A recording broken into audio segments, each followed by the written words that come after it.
చాలా ఇబ్బందులు ఉన్నాయి సార్. మాకు ఆటో ఛార్జీలు కూడా వెళ్తలేవు. నెల నెల జీతం రావాలని కోరుకుంటున్నాం. మాకు నెల నెల రావాలని మేము కోరుకుంటున్నాం. నెల నెల రావాలి మాకు. ఏదైనా మాకు పిఎఫ్ కట్టేది తెలుస్తలేదు, ఏది తెలుస్తలేదు. వేస్తా అని అంటారు కానీ మాకు ఏది కూడా క్లారిటీ ఇస్తలేదు. అకౌంట్ లోనే కట్ చేస్తుండ్రు. మాకు 15,600 అయితే మాకు 11,000 వస్తున్నాయి. ఈ మిగతా పైసలు ఏం చేస్తారు వాళ్ళని అడిగితే ఇది కడతానం అది కడతానం అంటారు కానీ మాకు ఏది కూడా చెప్తలేరు. మాకు నెల నెల రావాలని మేము కోరుకుంటున్నాం. మాకు అట్లని 26,000 జీతం రావాలని కోరుకుంటున్నాం. ఇప్పుడు ఎన్ని నెలలకి జీతం రావట్లేదు మీకు? 4 నెలలు అవుతుంది మాకు. 4 నెలల నుంచి జీతం రావట్లేదు.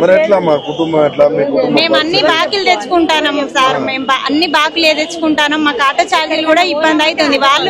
వాళ్ళు కూడా మమ్మల్ని తీసుకెళ్తలేరు. ఒక్కొక్కసారి మేము నడుచుకుంటే వెళ్ళే రోజు కూడా వస్తుంది. మేము చాలా ఇబ్బంది అవుతుంది.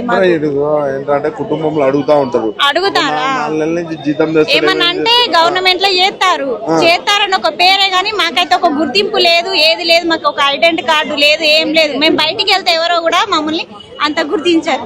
అంటే ఇప్పుడు మీ కుటుంబం కూడా అడుగుతారు కదా, 4 నెలల నుంచి పోతున్నావు హాస్పిటల్లో అడుగుతారు సారు. ఏం పైసలన్నీ ఏం చేస్తున్నారు? అడుగుతారు. వస్తలేవని చెప్తాను. జీతాలు వస్తలేవు కదా, ఎందుకు మరి చేస్తారు మీరు బంద్ కాని పేపర్లో మరి చెప్తున్నారు లేదు సార్. అవన్నీ ఫేక్ సారు. నెల నెల వస్తానే అని చెప్తారు కానీ ఒక్క రోజు కూడా వచ్చేది లేదు. డబ్బులు లేవు ఏం చేయంటారు మరి సార్? అన్నిటికీ ఫ్రీ బస్సుకు ఉన్నాయి, అన్నిటికి ఉన్నాయి సార్. మాకు నెల నెల జీతం ఎంత సార్? మాకు 11,000 కదా సార్.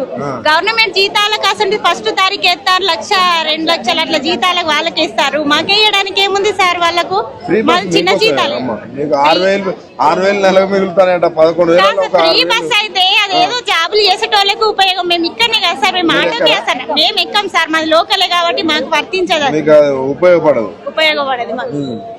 మన రేవంత్ రెడ్డి ఏమో మీకు నెలకు 6,000 మిగులుతాయంట. మాకెందుకు సార్? అది ఏదో మంచిర్యాల ఉన్న వాళ్ళకి ఉపయోగం ఉంది కానీ మాకైతే ఏం ఉపయోగం లేదు దాని వల్ల.